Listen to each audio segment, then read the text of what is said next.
Cuando el libro de Apocalipsis describe a los salvos en el tiempo del fin, 2 veces, no una, los describe como los que guardan los mandamientos de Dios.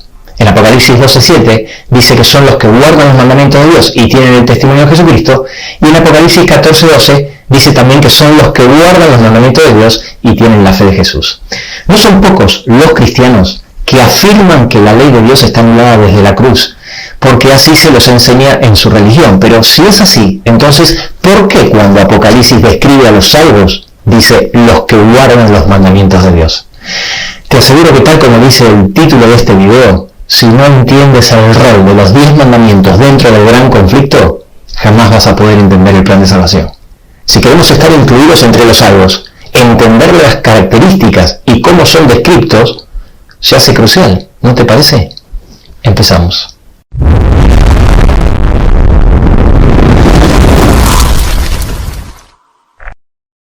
Como dije antes, hay muchos cristianos que dicen que cuando Cristo murió en la cruz, los 10 mandamientos quedaron anulados. Sin embargo, hay una gran cantidad de versículos que pareciera decir lo contrario. Por ejemplo, en Mateo capítulo 5, versículo 17, Jesús dice que vino a cumplir la ley y no a abrogarla. Y cuando Él muere, ¿es abrogada?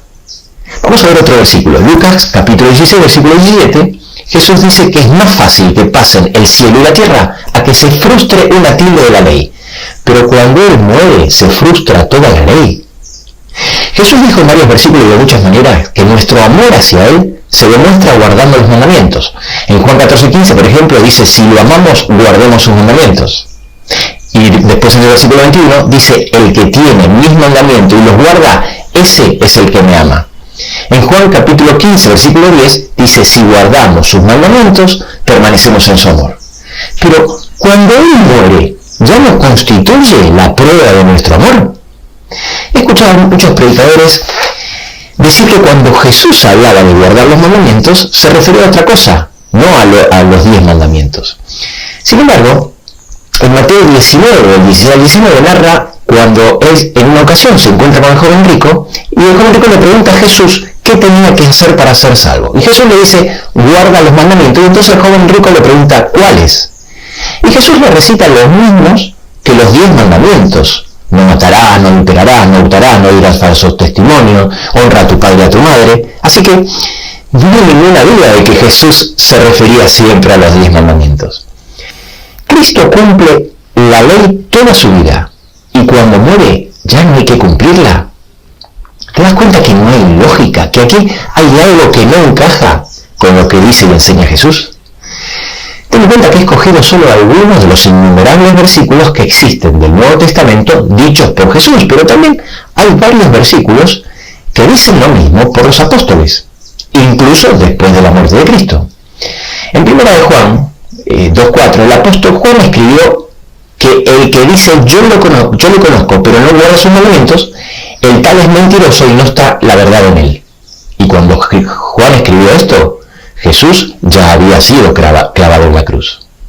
La pregunta es, ante semejante cantidad de versículos donde de una forma clara y sencilla Jesús y los apóstoles reivindican los 10 mandamientos, ¿cómo argumentan aquellos que afirman que la ley de Dios fue anulada, que los 10 mandamientos están abolidos? Bueno, muy sutilmente, de forma esmerada y con argumentos rebuscados. Vamos a analizar estos argumentos para descubrir la falacia en cada uno de ellos. El primer argumento que vamos a analizar en este video es la frase la salvación es por gracia y no por obras. En esto estamos de acuerdo.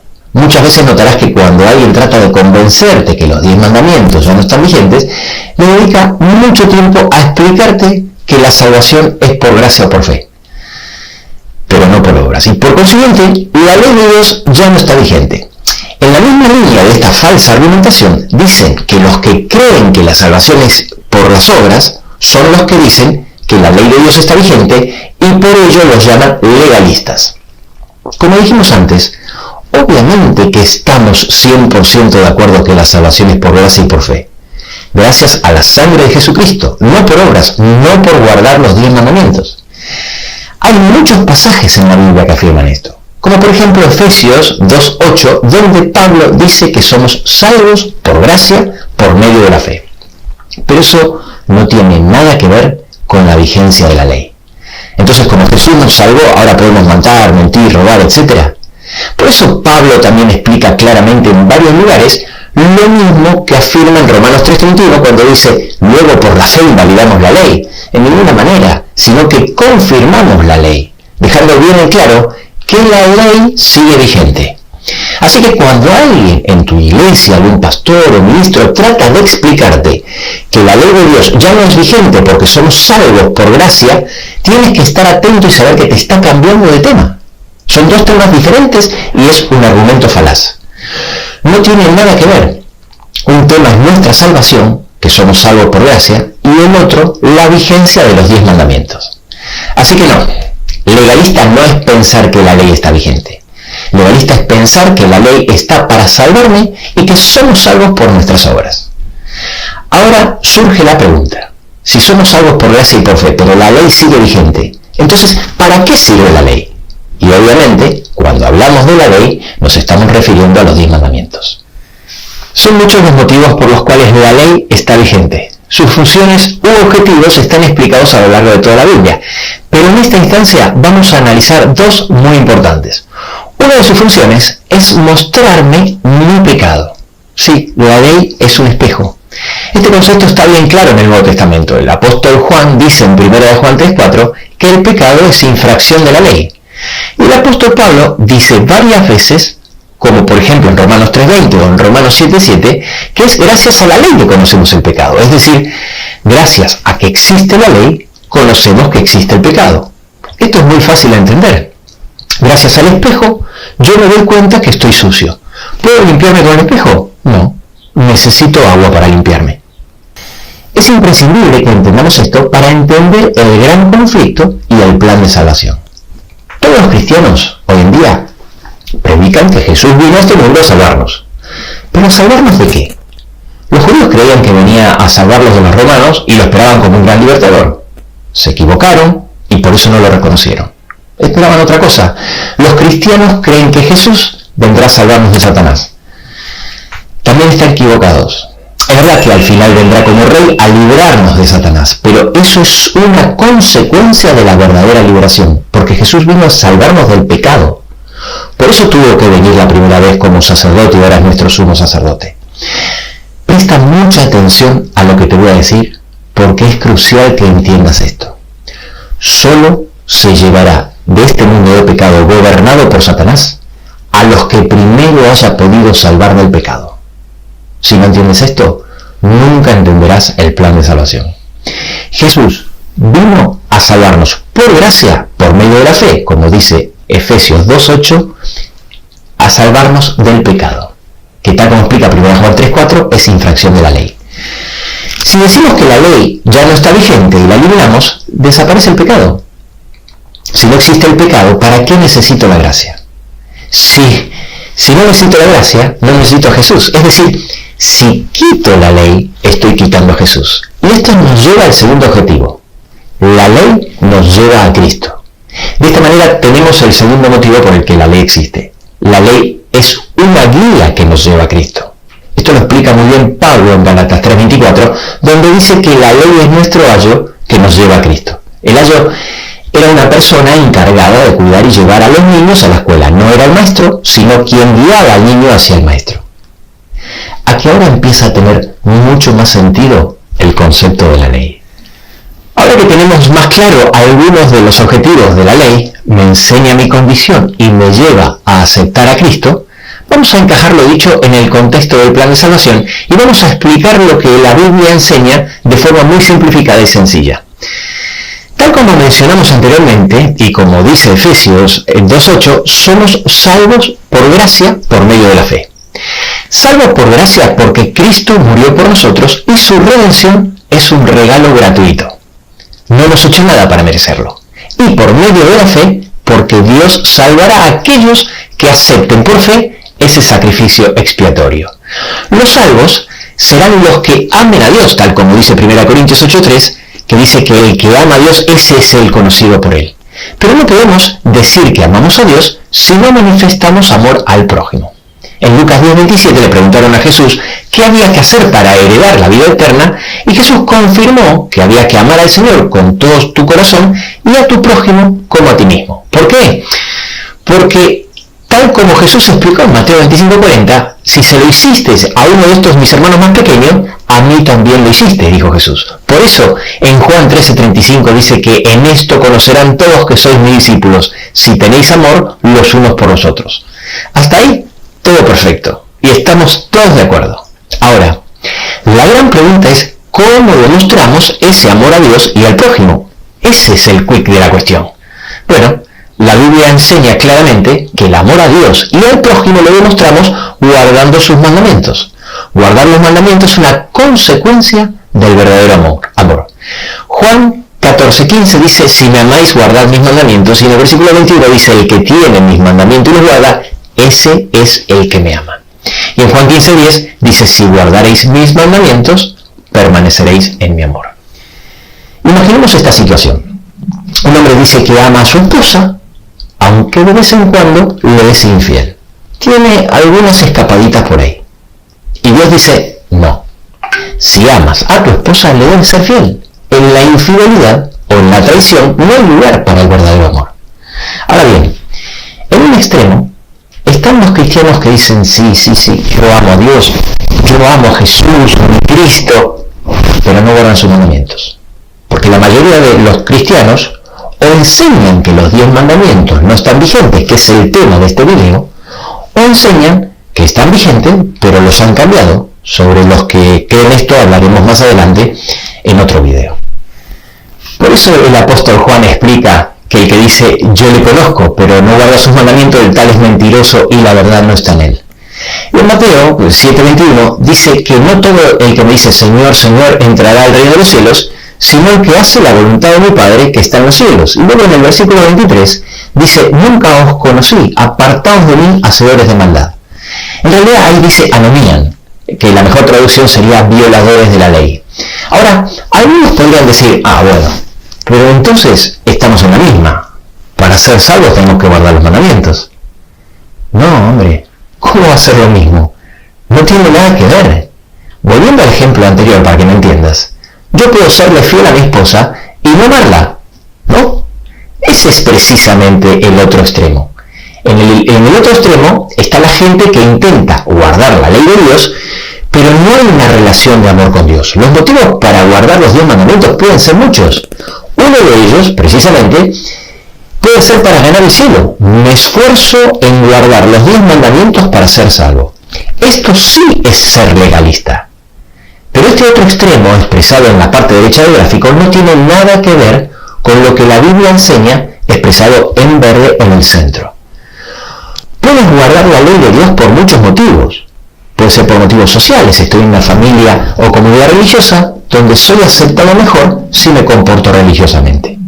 O puede ser simplemente porque fui educado con altos estándares éticos. Cumplen la letra de la ley, pero no su espíritu. De esta forma estás bajo la ley, pero no bajo la gracia. Este era el problema que enfrentaba Jesús y los discípulos con los judíos de la época. Eran escrupulosos en la letra de la ley, pero carecían de amor. Y por supuesto es también el problema de no pocos cristianos hoy en día. La Biblia enseña que ninguna de las dos posturas de los extremos tiene una verdadera relación de amor con Dios. Presta mucha atención porque si entiendes esto entenderás lo más importante del plan de salvación. Los de la extrema izquierda, los que defienden que la ley de Dios ya no está en vigencia, acusan falsamente a los que enseñamos la postura bíblica como legalistas y que estamos bajo la ley y no bajo la gracia. No te dejes llevar por esta falacia. En Romanos 6, 14 y 15 dice que el pecado no se enseñoreará de vosotros, pues no estáis bajo la ley sino bajo la gracia. ¿Qué pues? ¿Pecaremos porque no estamos bajo la ley sino bajo la gracia? En ninguna manera, confirmando que la ley sigue vigente para los que están bajo la gracia. Y luego Pablo sigue explicando en el mismo capítulo que los que están bajo la gracia van saliendo de la esclavitud del pecado gradualmente como fruto de la santificación que lleva a vida eterna. Sí, así es, Jesús vino a salvarnos del pecado. A salvarnos del pecado, no a darnos licencia para ejercerlo. Cuando Pablo habla en Romanos 6:22 que hemos sido libertados del pecado, no solo se refiere a eximidos de su condena, sino libertados de su práctica. Por supuesto, de forma gradual, la santificación dura toda la vida.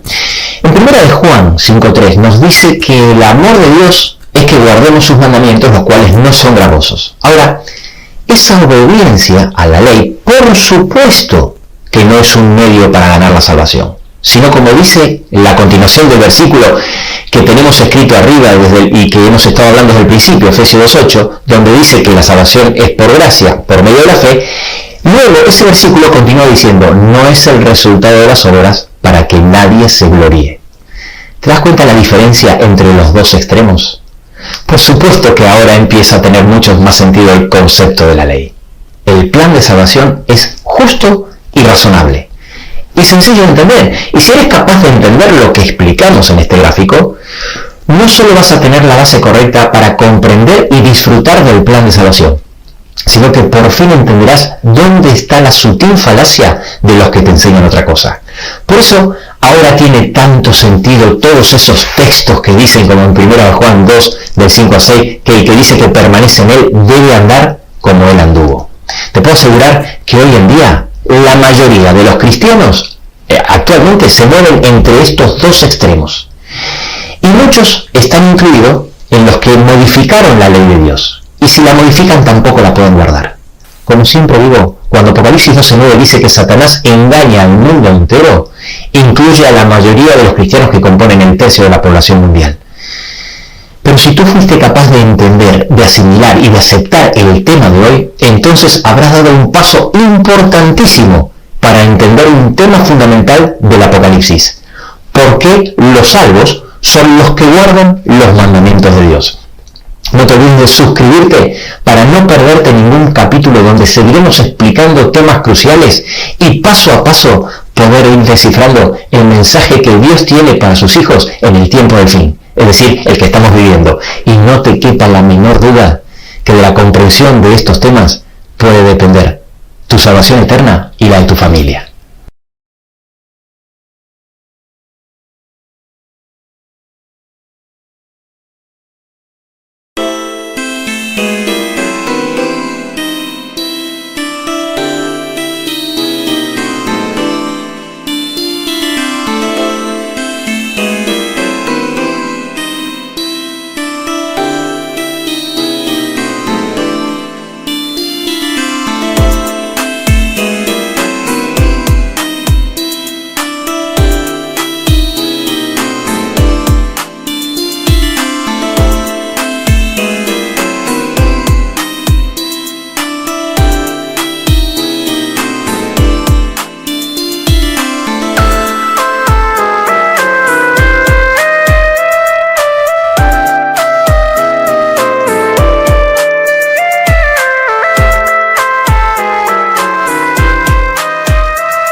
Thank you.